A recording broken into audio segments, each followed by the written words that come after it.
So, picture this. The Avengers are gone, vanished. The Marvel Universe is reeling from a massive event called Onslaught.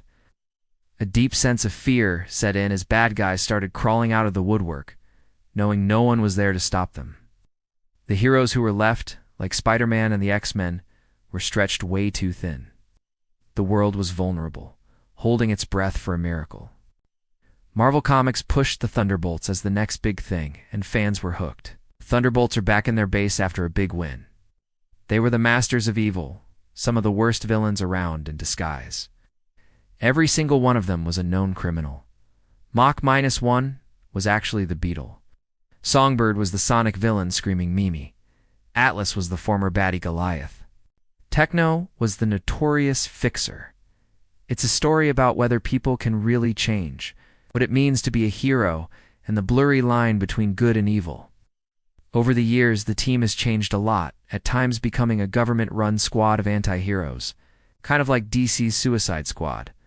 This morally gray legacy is what makes them so fascinating. And it's the core idea being brought to the MCU. Even if the movie is using a different lineup of characters we already know, and Meteorite was the manipulative Moonstone. Their leader, the noble Citizen V, reaches up and takes off his mask, and underneath, it's Baron Zemo. Let me know down in the comments, and don't forget to like and subscribe for more dives into comic book history.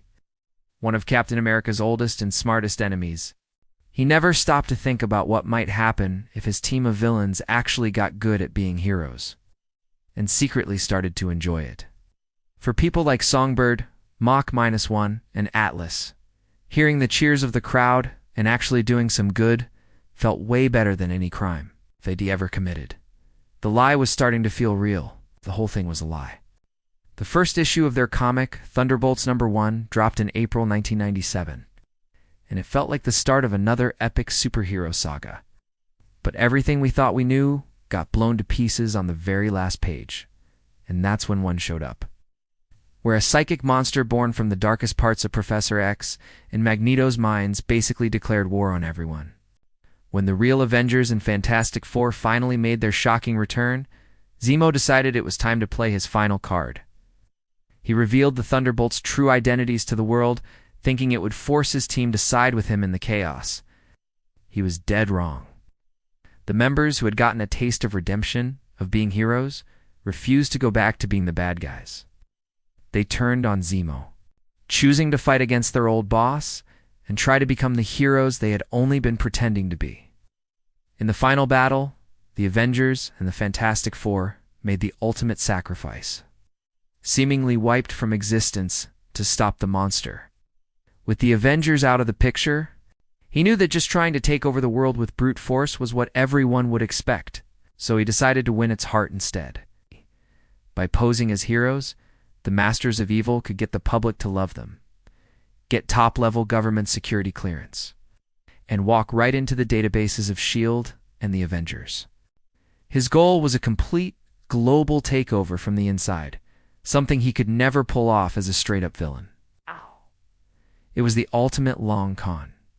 A world that has always had protectors is suddenly left completely defenseless. The villains are running wild, and everyone is terrified, desperate for a savior. And they were a force of nature, that had raw power, incredible teamwork, and they started taking down threats nobody else could handle. Almost overnight, they earned the public's trust and became celebrities. Then, out of the blue, a new team of heroes shows up. The team was full of inspiring new faces.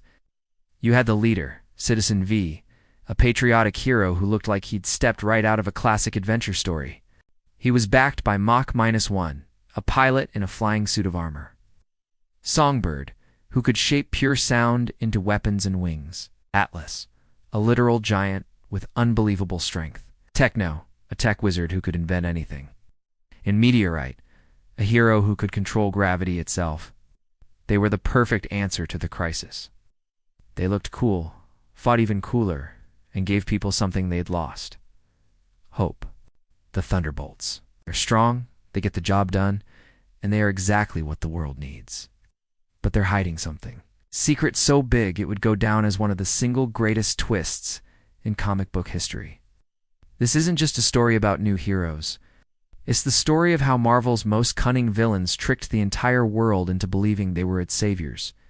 It all kicks off in 1997. For the first time in ages, the world had no one. They burst onto the scene calling themselves the Thunderbolts, and why wouldn't they? For months, both in the comics and for us reading in the real world, everyone bought it. In a reveal that sent an absolute shockwave through the comic book world, the Thunderbolts weren't new heroes at all. Honestly, Zemo's plan was genius. But Zemo made one critical mistake. This created a huge split in the team. It's incredible twist villains who are forced to become heroes because their own plan worked too well is what the Thunderbolts are all about. Central question never changes. What happens when you give a villain the chance to be something more? What's your favorite part of the Thunderbolts' origin? Which version of the team do you love the most?